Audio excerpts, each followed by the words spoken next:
Hello friends, welcome to our channel. आज हम लोग जानेंगे हर्पस वायरस के बारे में कि हर्पस वायरस जो होता है वो क्या होता है, वो कितने टाइप का होता है और इसका इन्फेक्शन किस प्रकार का होता है और किस प्रकार से हम लोग डायग्नोसिस करते हैं हर्पस वायरस के इन्फेक्शन। तो आप बने रहिए हमारे साथ और विदाउट स्किप किए हुए वीडियो आप पूरा देखें, जिससे कि आपको पता चलेगा कि हर्पस वायरस किस प्रकार से हमारे बॉडी में इन्फेक्शन फैलाता है, क्योंकि ये कॉमन वायरस होते हैं। तो मेनली हम लोग बात करते हैं हर्पस वायरस के बारे में। तो मेनली जो हर्पस वायरस होता है ये दो टाइप के होते हैं। एक सिंप्लेक्स होते हैं जिसे हर्पस सिंप्लेक्स वायरस कहते हैं, और इसमें भी दो कैटेगरी होती है, सिंप्लेक्स 1 और सिंप्लेक्स 2।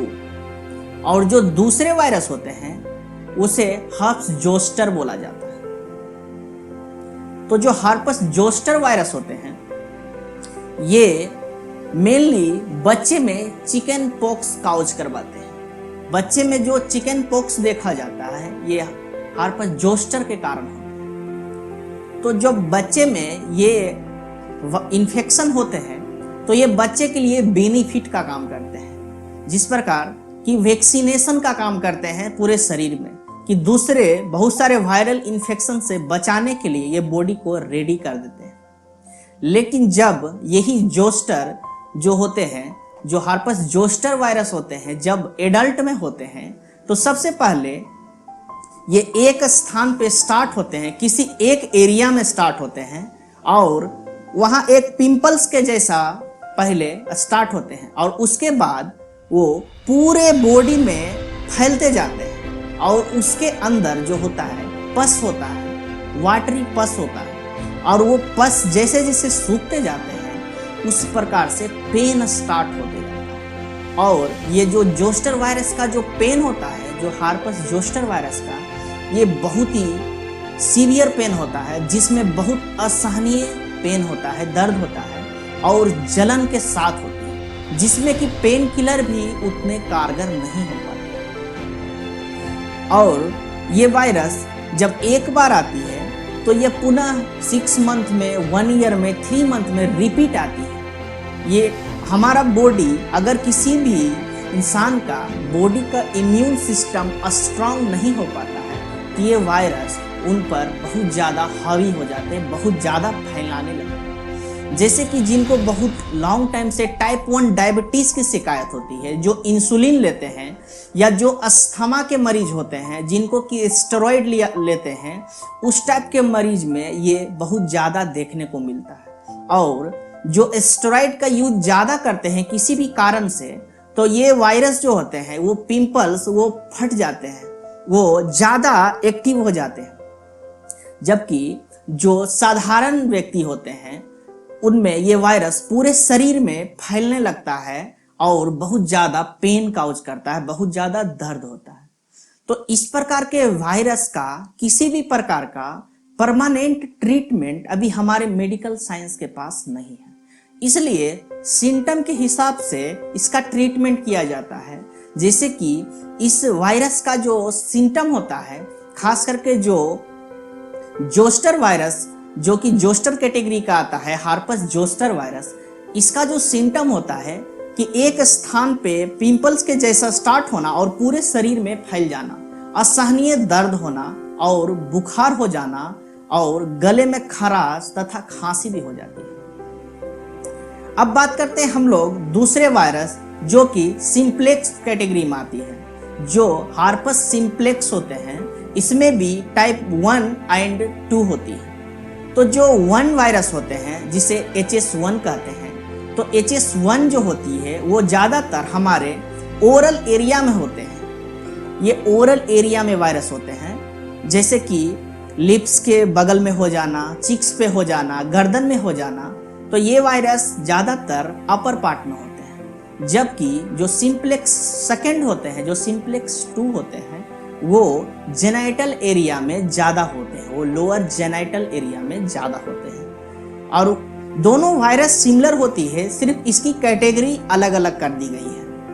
तो ये दोनों वायरस एक ही वायरस है, लेकिन जोस्टर वायरस जो होते हैं वो बच्चे में चिकन पॉक्स का काउज करवाते हैं और बड़े में ये बहुत ही ज्यादा घातक हो जाते हैं। कभी कभी इस वायरस के दर्द के कारण मरीज की जान भी चली जाती है। जबकि कभी कभी देखा गया है कि किसी प्रकार का आपको अगर खुजली हो जाती है, एक्जिमा हो जाती है, तो देखने में, या रिंग बर्न जो हो जाती है शरीर में, तो देखने में कभी कभी सिमिलर लगता है, लेकिन उसमें खुजली होती है।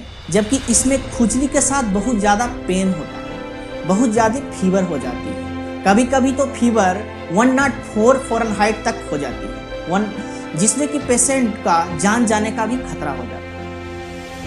और इस वायरस का अभी तक किसी भी प्रकार का वैक्सीन नहीं है, लेकिन और इस वायरस जो इसका ट्रांसफ्यूजन होता है एक दूसरे व्यक्ति में, जैसे कि किसी व्यक्ति को अगर जो ये वायरस होती है, जो हार्पस सिम्प्लेक्स वायरस होती है, तो एक व्यक्ति से दो व्यक्ति में ट्रांसफ्यूज होती है, एक व्यक्ति से दूसरे व्यक्ति में ट्रांसफर होती है। जैसे कि अगर आप साथ में भोजन करते हैं और उनको अगर सिम्प्लेक्स 1 अगर HS1 वायरस का इन्फेक्शन है, तो ओरली ट्रांसफ्यूजन होता है, एक दूसरे से में फैलने लगता है। और जो सिम्प्लेक्स सेकेंड होती है, जो HS2 वायरस होती है, वो सेक्सुअल ट्रांसफ्यूजन से होती है। सेक्स के दौरान या किसी भी प्रकार का एक दूसरे के कपड़े के चेंज करने से ये वायरस फैल सकती है।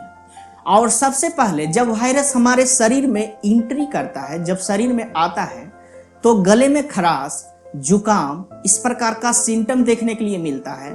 और फर्स्ट टाइम में ये एक पिंपल्स के जैसा सिंपल दिखता है, और उसके बाद 2 से 3 दिन के बाद ये बढ़ने लगता है, और उसका जो पिंपल्स के अंदर वाटर होता है वो पस में कन्वर्ट हो जाती है, और यही पस धीरे धीरे पूरे शरीर को कवर करने लगती है। और जो दूसरे वायरस होते हैं वो भी वायरस इसी प्रकार से ट्रांसफ्यूज करते हैं।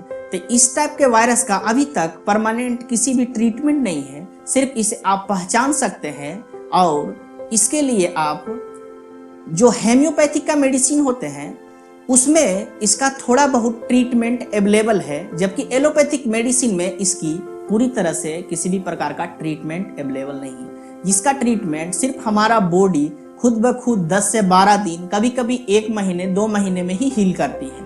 और ये जो वायरस का इन्फेक्शन होता है, एक क्रोनिक होता है और एक एक्यूट होता है। तो जो एक्यूट इन्फेक्शन होते हैं, जैसे कि चिकन पॉक्स, ये एक्यूट इन्फेक्शन होते हैं। और इस टाइप के इन्फेक्शन जो होते हैं वो 10 से 12 दिन में ऑटोमेटिक हमारा इम्यूनिटी इसको हील कर देती है। और जो क्रोनिक होते हैं वो बहुत लंबे समय तक चलते हैं, वो कभी कभी 1 साल 2 साल में रिपीट होने लगते हैं। तो इस प्रकार के वायरस से बचने के लिए अपना हाइजीन मेंटेन करें, अपने खुद अच्छे डाइट का सेवन करें, और जहाँ तक हो कि एक दूसरे से डिस्टेंस बना के रखें। अगर आपको पता है कि किसी भी व्यक्ति को किसी भी प्रकार का इन्फेक्शन है, चाहे वो फंगल इन्फेक्शन हो, बैक्टीरियल इन्फेक्शन हो, या इस प्रकार का हार्पस इन्फेक्शन हो, तो आप उससे दूरी बना के रखें, जिसके कारण इससे आप बच सकते हैं। अन्यथा इसका किसी भी प्रकार का ट्रीटमेंट नहीं है। तो फ्रेंड्स, आज के लिए इतना ही। और अगर आप नए हैं हमारे चैनल पे, तो कृपया चैनल को सब्सक्राइब कर दें, वीडियो को लाइक कर दें। और आज के लिए धन्यवाद।